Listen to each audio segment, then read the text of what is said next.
Hello बच्चों, let's see this question. For question, two statements are given, one label assertion A and other label reason R. Select the correct answer to this question from the codes A, B, C and D as given below. So let's first of all read the assertion. Assertion is given as a charge small q is held on a height h by 2 above the center of square of side B. The flux associated with the square is dependent on the side length, and reason is given as the Gauss law is independent of size of Gaussian surface.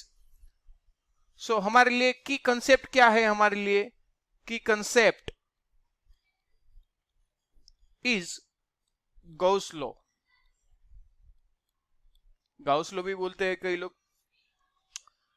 तो उसका flux phi is equal to total charge q enclosed by any surface upon epsilon naught, where epsilon naught is constant.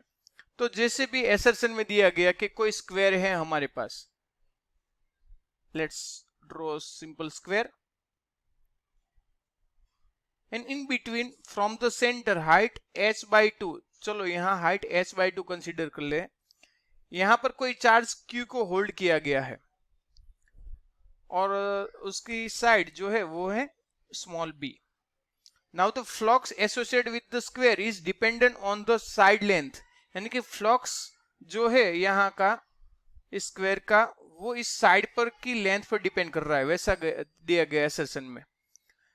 लेकिन सुनो कि हमारा की concept बता रहा है कि according to Gauss law the total flux है वो टोटल एनक्लोज चार्ज पर डिपेंड कर रहा है और एप्सिलॉन नॉट पर, यानी कि मीडियम की प्रॉपर्टी पर डिपेंड कर रहा है. कई भी इस फॉर्मूला में हमें लेंथ देखने के लिए नहीं मिलती, यानी कि जो अकॉर्डिंग टू गाउसियन सरफेस, यानी कि जो भी हमने सरफेस कंसीडर की है इस सरफेस की बाउंड्री पर डिपेंड कर रही है, यानी कि लेंथ पर कभी भी डिपेंड नहीं करती है. इनकी हाइट कितनी है, लेंथ कितनी है, उस किसी पर डिपेंड नहीं कर रहा है.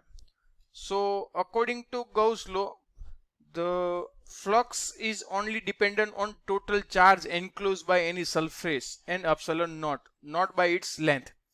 So according to our given question, the reason is true. The Gauss law is independent of size of Gaussian surface. Size की Gaussian surface की size कितनी, इन पर डिपेंड नहीं कर रहा है कभी भी. और लेकिन एसेशन में ये बताया गया है कि the square is dependent, the flux associated with the square is dependent on the side of length. उसमें बताया कि डिपेंड कर रहे हैं, लेकिन रीजन तो सही है, लेकिन एसेशन वो तो मैच नहीं है, वो तो रॉन्ग है. यदि यहाँ डिपेंडेंट की जगह इंडिपेंडेंट होता तो वो सच हो जाता.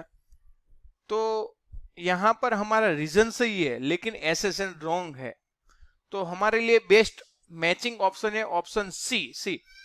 Assertion is false but the reason is true. So I hope कि आप सभी बच्चे को पता चल गया होगा assertion हमारे लिए wrong बना हुआ है और reason is true. All the best.